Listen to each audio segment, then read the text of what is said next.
Question number 2, Andrew Little. Thank you, Mr Speaker. My question is to the Prime Minister. Does he have confidence in the Minister for Building and Housing, given that the Minister is considering building houses in Auckland on the site of an electrical substation? The right Speaker. Order, Right Honourable Prime Minister. Speaker, yes, and I can assure the member that no houses will be built on a substation, but I do agree with this comment supporting the government's policy to free up Crown-owned land for new housing. I quote, "It's a no-brainer to develop vacant government land in Auckland." That, of course, was Phil Twyford after the budget was so well received by Labor. I thought on Thursday I thanked them for the support. Order.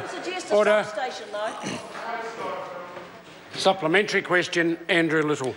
Did anyone in his government bother to check with Transpower about why it has a buffer of land around its substation and high voltage power pylons before Nick Smith said he can jam some houses in there?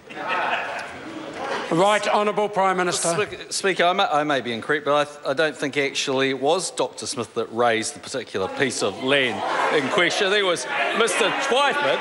And actually, as we can see, there's lots of land and, what are those? Oh, they're houses. So I guess if you build them there, yeah, they're right next to it. They're just there, you see. You build them there, I guess you can build them there, I suppose.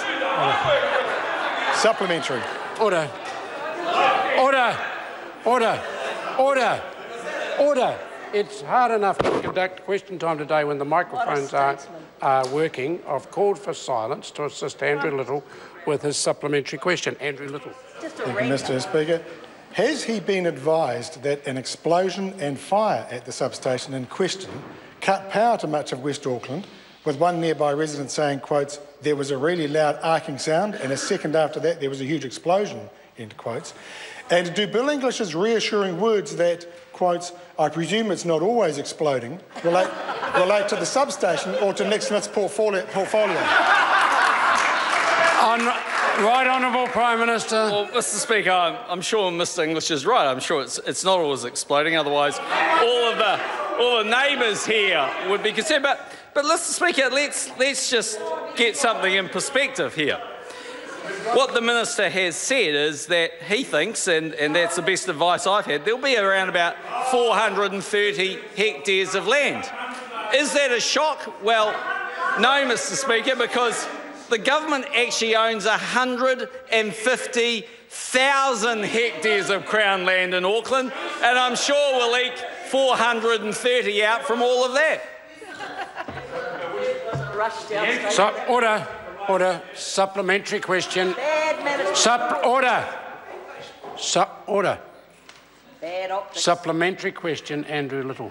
Can he categorically deny that the Mangere Lawn Cemetery is on any of the lists, including the initial list of sites identified by the government as residential land that it could build houses on? Right Honourable Prime Minister. I don't have the list from the Minister. But Mr Speaker, I am happy to accept it's quite a good idea building houses on Crown land. And why do I think that's a good idea? I know, because in 2008, Helen Clark actually announced it. And believe it or not, the program, Home Ownership on Pacific Estates, was called HOPE. Back then, they had hope for housing in Auckland. Now they have hope that the Labor Party will just survive. Order. Supplementary question.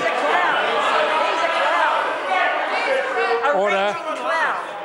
When I'm on my feet, members will be quiet. Supplementary question, Andrew Little. Thank you, Mr Speaker. How can anyone trust Nick Smith's denials about his list when that minister flatly denied any substations on his land on Monday, only to discover a substation on his land on Tuesday? Right Honourable Prime Minister. The member is just making it up. There is a thorough process that the Minister is going through to identify what is the best estimate from MB of about 430 hectares out of 150,000. But, Mr Speaker, here's a bit of logic for you. If it's such a hard idea to identify 430 hectares, answer this question. How on earth was Labor going to build 100,000 houses on Crown land? Oh, that's right. If it's Labor's idea, there's 100,000. Order. The question has been answered. Supplementary. What a statesman. Order. Supplementary question, Andrew Little. Thank you, Mr Speaker. Does he agree with Nick Smith's assessment of his 500 hectares for affordable housing in Auckland, that any house sold, no matter the price, quotes, will be affordable to somebody, and if not, how on earth can he justify leaving him in charge of affordable housing? Right, Honourable Prime Minister. Well, by definition, that is correct. But Mr Speaker, well, it's just technically correct. But Mr Speaker, the aim of what we're going to do on this approximate 430 hectares of land is to do what we did in Weymouth and other places. And I go back to the point I was making earlier.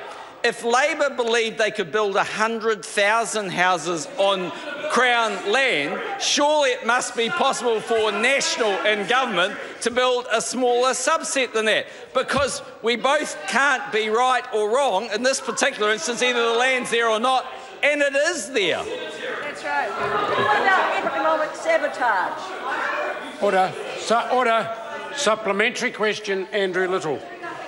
Will he guarantee to every New Zealander that the houses built on the Crown land that he and his minister are talking about will all be affordable houses for Aucklanders? Right, Honourable Prime Minister. Mr Speaker, the member's just defeated his own question because he said by definition every house is affordable to somebody. Supplementary. Thank you. We knew you weren't going to make them affordable. Order. Supplementary question, Andrew Little. Mr Speaker, given his housing announcement can now be summarised as a speculator tax that will be lucky to catch 1,000 speculators a year, requirements on foreign buyers that are so weak they're a joke, and building unaffordable houses among Auckland's power plants and gravestones, when will he admit that he and his government have no answer to Auckland's housing crisis?